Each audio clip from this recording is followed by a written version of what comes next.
Hello everybody and welcome back to the Kingdom Hearts 3 playthrough extras. We are back in the wonderfulness that is from Monstropolis. Hey, nice camera. Take one of me. And of course we will, Mike, and you know, since Sully wasn't actually, you know, doing the photo that he should have been,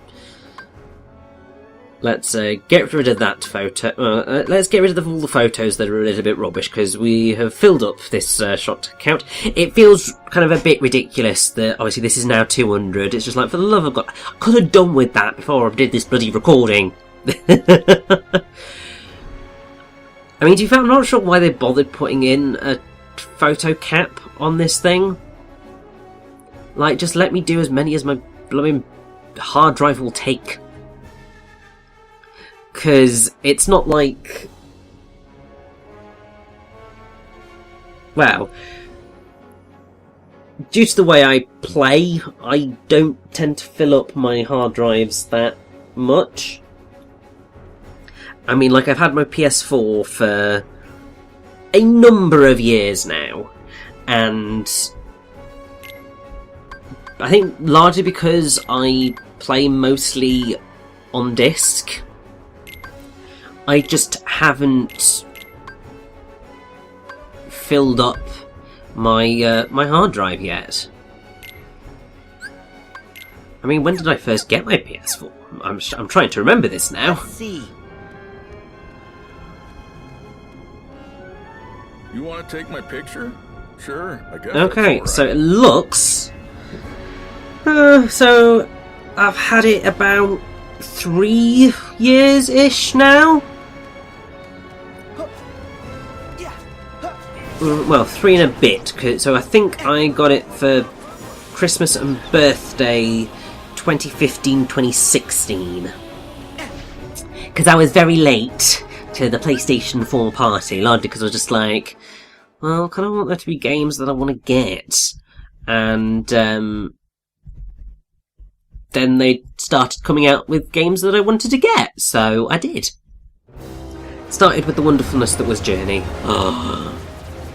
Love Journey. Then basically played my way through the entirety of the Uncharted trilogy. Then completed Ratchet & Clank PS4. Then played a little bit of Teenage Mutant Ninja Turtles Mutants in Manhattan, which was definitely not one of Platinum's best. Then Uncharted 4, then a bit of Final Fantasy 15, then Abzu, then Kingdom Hearts 0.2 Birth by Sleep Fragmentary Passage, then Nier Automata, then Return of Memories, then Sonic Forces, then Okami HD, Okami. Then Shadow of the Colossus, PS4, then did Birth by Sleep Final Mix PS4,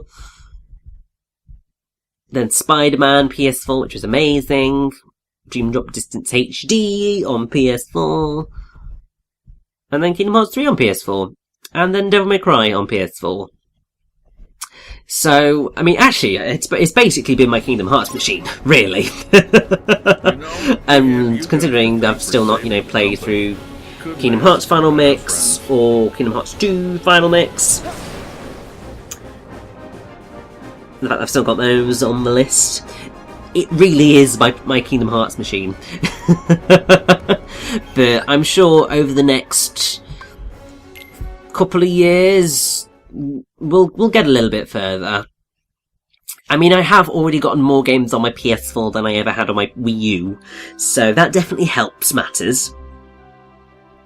Because I think my Wii U, in the end, I think I've got maybe, well, in terms of ones that I have but have not touched / beaten. Ooh, let's actually have a look at that, because I have got my list of it. Because, obviously, I like to have a list of all the games in my backlog. Which is something that I'm really looking forward to hopefully tackling a bit better once I'm done with solo YouTube, because I'm not going to be replaying through games to record them. I'm going to be, you know, just playing games again, which will be really nice. I mean, it's been fun replaying games to record them and talk over them.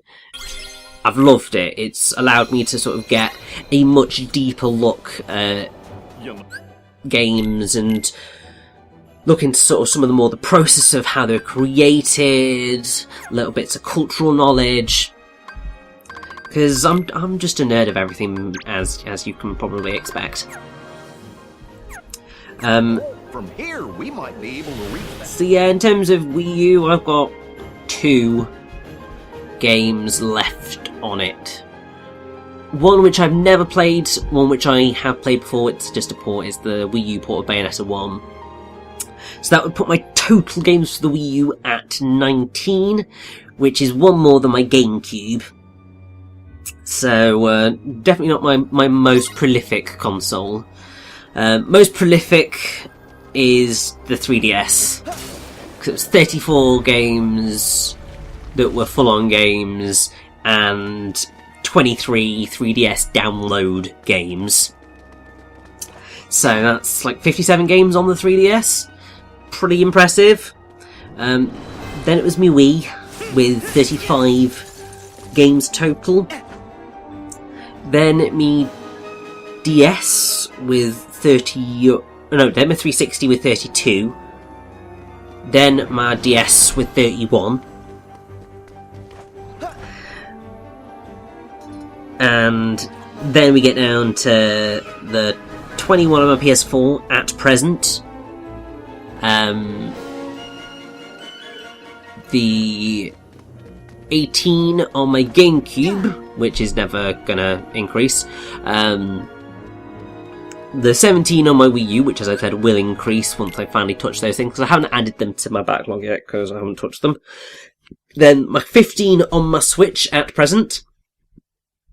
But I know that is definitely going to rise, because I haven't included Bayonetta 2 Switch, which I do need to record for Health Icons at some point.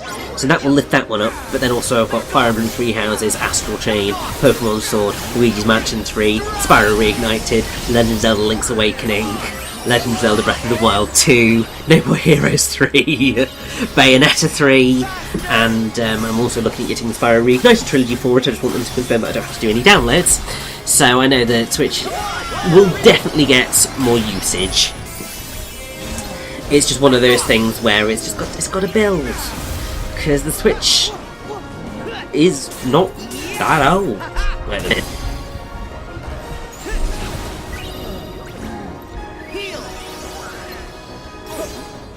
I mean, actually, that's it. So 2017. So yeah, it's 2 years old. So the fact that I've already gotten nearly as many games on my Switch as my PS4 after 2 years versus 3 and a bit kind of says that I do really like that console. But I do also like the PS4 as well. I've got no reason to get an Xbox One yet. I mean, I definitely don't have a reason to get a Project Scarlet when that comes out at present, so probably just continue along those lines. Because, yeah, I mean, basically that's my thought process with most console purchases, is I'm only going to purchase a console if I am certain that I'm going to get the use out of it, or I'm certain that it's got something that I feel is worth purchasing. The same as Netflix. And I held off on getting Netflix for a really long time, because I was just like, who cares? But then they came out with the adaptation of A Series of Unfortunate Events, which I really needed in my life.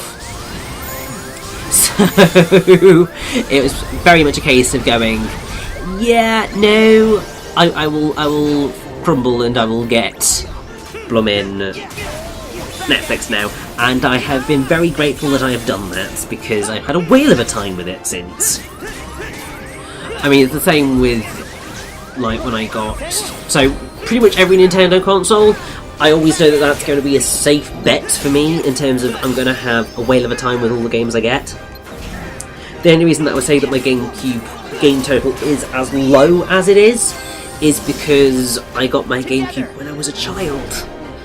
And I didn't have that much money to be spending on video games. So, why... Like, you don't have that much money, I'm not gonna be getting an absolute shed load. It's the same reason I've only got 12 games on my PlayStation 2. Like, I was a child, so there wasn't the money kind of funneling through my wallet that was able to afford a shed load of video games. I mean, then you look like my Game Boy Color. I have... I mean, I think I've put down 3. It's technically probably a little bit more than that. Because... yeah, it is a little bit more than that. Because... I've got Pokemon Blue down, but I'm pretty sure I've got another copy of Pokemon Blue and a copy of Pokemon Red. Crystal and Silver, yeah, that is correct, but then I think I do also have a Rugrats game, which I never touched. Well, I played part of it, but it was a bit of a challenge, so didn't get very far with it. And then my GBA, that was 8 games, one of which I do need to return to, actually, because I put it as a no play, but actually no, it was a I can't be bothered to play. But Game Boy Advance, basically my Pokemon machine. Because Ruby, Sapphire, Emerald, Fire Red, Leaf Green, and then the only other ones were Super Circuit, SSX Tricky, and Spyro Season of Ice. I like how this part is basically just turned into me reminiscing about games on all of my consoles. But I mean, it is always fun sort of looking back at all the games that you played and beaten over the years. I mean, on my backloggery, which, I don't know why I air quoted that, not that you could have seen that I was air quoting it, but I did anyway. But on my backloggery, which is a website which allows you to keep a track of your backlog, I have a grand total of 254 games on my list. The majority of which I have beaten 189 games, completed 51 games, and I have 4 on there as unfinished, i.e. ones which I have started but have not finished. There's definitely one which I'm going to take off of the no play and actually, beat the damn thing, because I feel I should do, because I'm stubborn. I like to complete things. I like to sort of, if I've done something, I like to make sure I make use of it. Yeah, just the fact that I have played over 250 games over the years. When you put that in context, it's just like, bloody hell, that is a lot. And I mean, then if I put into play how many films I've watched over the years, how many books I've read, all of a sudden you sort of just get this really huge number, and you're just like, bloody hell, I've consumed a lot of content. And it is really strange when you think about how much content in general we all consume over the years, because we frequently do it without even realising or really paying attention to the fact that we're consuming it. But that's also just really exciting, because it also just means, think about how many stories that is, and how that all of that is what has sort of influenced me into the person that I am today. Because you are influenced by the stories you see, and so on and so forth, because I look back over the years and I know that there are certain narratives across all mediums which did have a really big impact on me. I mean, Lilo and Stitch, I think, pretty much solidified my feelings about family and kind of why family is so important to me. But then you've also got games like Bayonetta, which were very much... I'm going to use the term awakening. For me, obviously most people would use that in terms of sexual awakening, but I use it more in the sense of it opened up that whole realm of mature gaming and storytelling, in the sense that stuff that's a lot more gory, a lot more sweary, and all that jazz. Because before that, I'd pretty much dealt with very innocent narratives. It's like full-on Disney, full-on just kids stuff. And I loved that, and I still love that. But Bayonetta really sort of opened my gaming horizons, so to speak. Because it was in a genre that I'd never really played, in a style that I'd never really played, of a sort of age rating that I'd never really played. And Come on, fellas. it was exciting to sort of explore from that.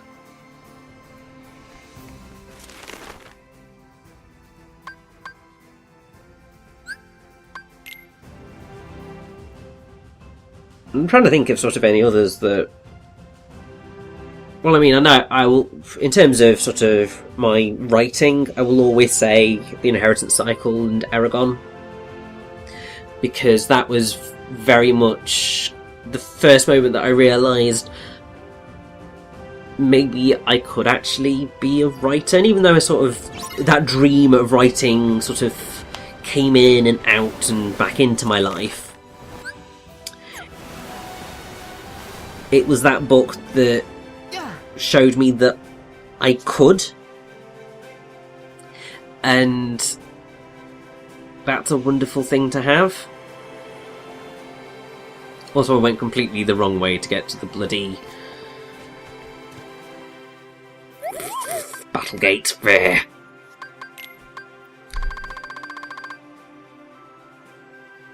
We've got 2 friends left to get, so I don't know who the bloody hell they are, but we'll find out. So yeah, because obviously Christopher Paolini, who wrote Aragon and The Inheritance Cycle, was 14 when he wrote Aragon. Me, as a 14-year-old, thought, well, if he can do it, so can I. Obviously he had a lot of help, actually, in terms of achieving that, which I definitely was never going to get, but still, it sort of gave me that push to go, no, you can do this. And it's why I'll always sort of have that as a very special narrative in my heart.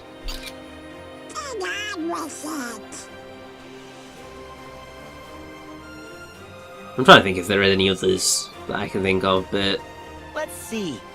I mean, there will always be plenty. Probably French, eh? Always will be plenty, but honestly, it's just something that I love, and for God's sake, we need one more person. I think actually it's Marshmallow, because I took a picture of Marshmallow when he wasn't in the team, so he didn't count. They've got to be in your party when you take the photo of them, and it's got to be their special pose. Bit of an annoying caveat, but these things happen. Also, I really should have just gone in the ship around this, because Grips, here, located, found. getting into this little nook takes a while when you're gliding. And also, it isn't actually this little nook. I thought it was. It's a little bit further around. There's not actually a whole lot here to pick up, other than I think a bunch of things underneath. So it's a bit of an unimportant little area.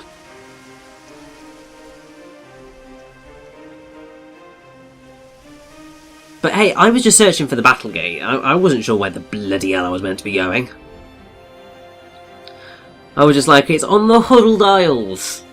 Just sort of fly around it and you'll find it. Great, thanks. But thankfully I wasn't too far off from where it was. It's just in here. And do be very much prepared to take on, you know, the various Heartless that you've been facing throughout the Caribbean, wherever you've been in here, because it's always worthwhile to be prepared for what you're about to face.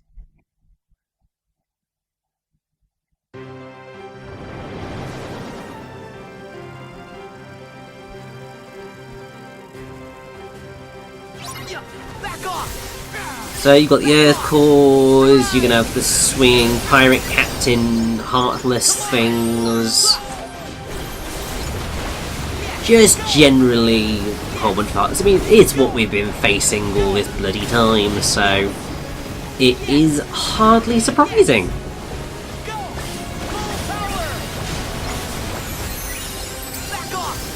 But yeah, so we've only taken on 3 Battlegates this part. I mean, we would have obviously been here a little bit longer, but that one against the Demon Tower was very, very short. Like, shorter than it had any right to be, I would say. For that reason, it's probably the easiest of all of the Battlegates, because really, that's all you're facing. But pretty sure that the next part we're going to take on another 4 Battlegates. So, oh no, actually, it'll be 3. Yes, it will be 3, because it'll be the 2 in San Francisco and one of the ones in the Keyblade Graveyard, because as I said, we are not going to do that final Battlegate until it kind of has its own part, because obviously it is quite special. Because it's the secret optional boss, and that's important, gosh darn it. It needs its own time to shine. Even if it is only going to be a 10-minute part, but I'm totally fine with the 10-minute part at that moment in time, because done quite a few 30s in my day. So anything that's shorter than that, I will always take it quite happily.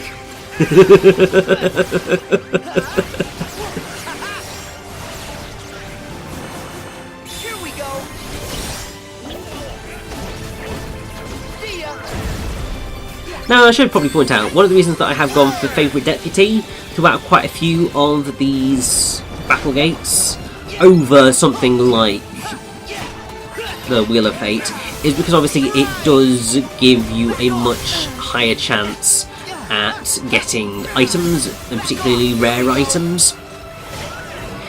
And considering, obviously, for synthesis purposes, you will have to be using these Battlegates quite a bit, it's something that you are definitely going to want to make use of to put yourself in a much stronger position to get all the items that you need.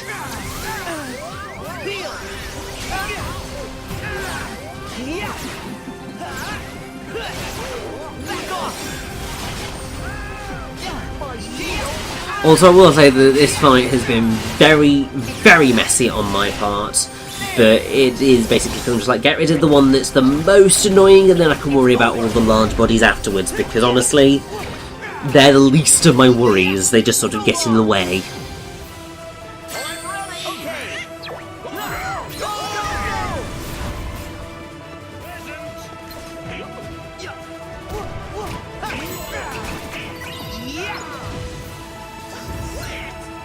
But with a little bit of manoeuvring here, this guy should bring us to the end, and he does! So now all I need to do is get back to the bloody ship and to a save point. It's always the way, and oh look, we've got a new selfie pose! Yoink! So, we're definitely going to have a looky at that one.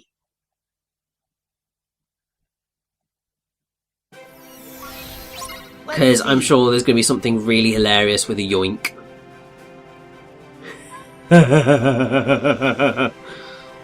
Yoink.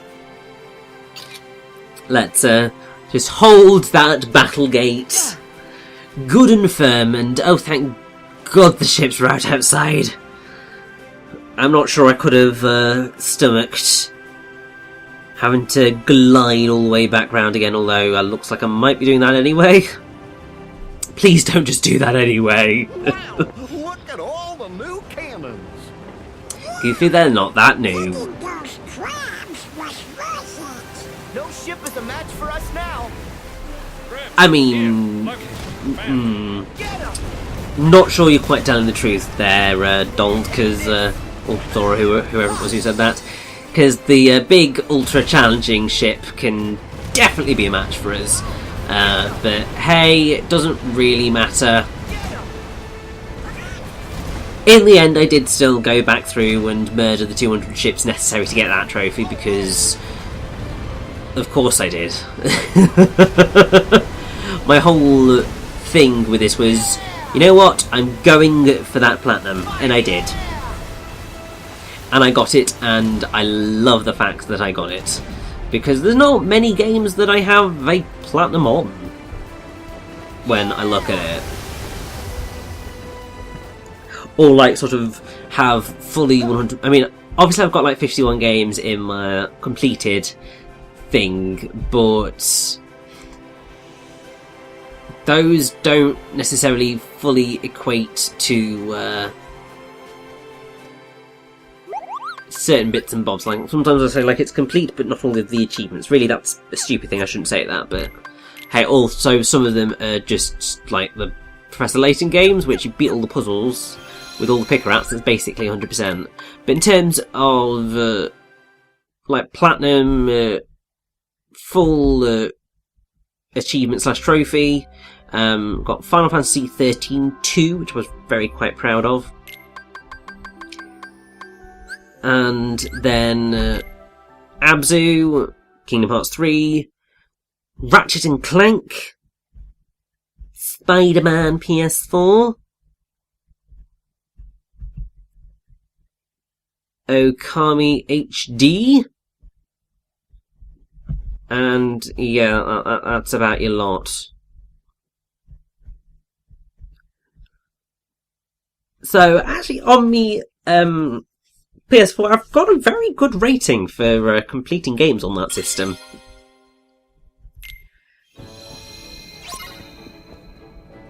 Oh boy, let's go. Less so for pretty much everything else, and also, yeah. Oh, so Sully wasn't the one that I was missing. I'm pretty sure that it is, it's Marshmallow. But it did take me a little while of going, who have I missed? I want this sorting now.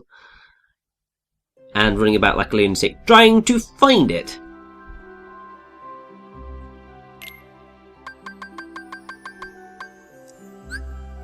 But I think, yeah, logic has won the day. And we're going back to Arendelle because, as I said, I'm pretty sure it's Marshmallow that I was missing. Because I went when he took the photo up on top of the northern mountain, and that clearly was just not going to get me the thing that I needed. I needed it in party. Delightful.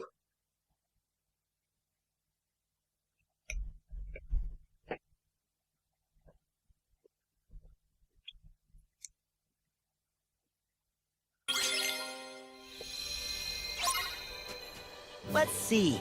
So here's our wonderful friend Marshmallow.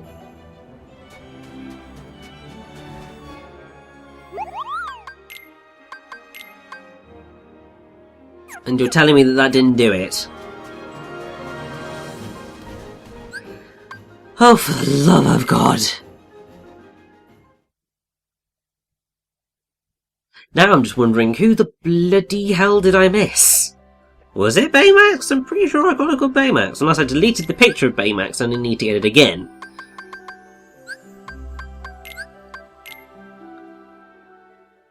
Or it could be Rapunzel. It might be Rapunzel. Obviously, she was a party member, but then she wasn't. Thankfully, obviously, you still can get a picky of her. You just have to go to the festival and get a picture of her there where she's waiting to have a dance with you. But we will definitely not be doing that again because I think we've danced enough. Don't you?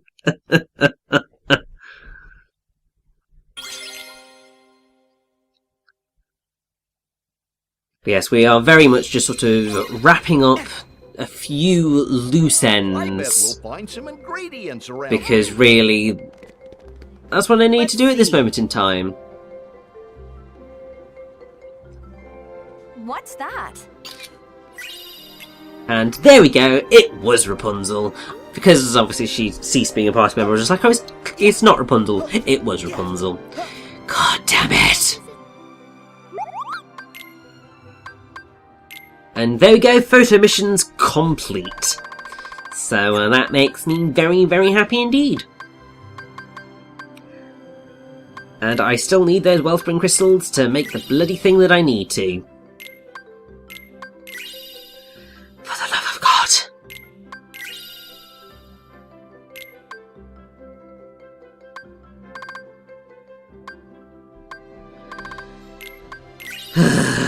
Well, next time we should be in a place where we can get the Wellspring crystals, which will allow us to do what we need to do to get my Ultima weapon. It's coming soon, guys, it's coming soon.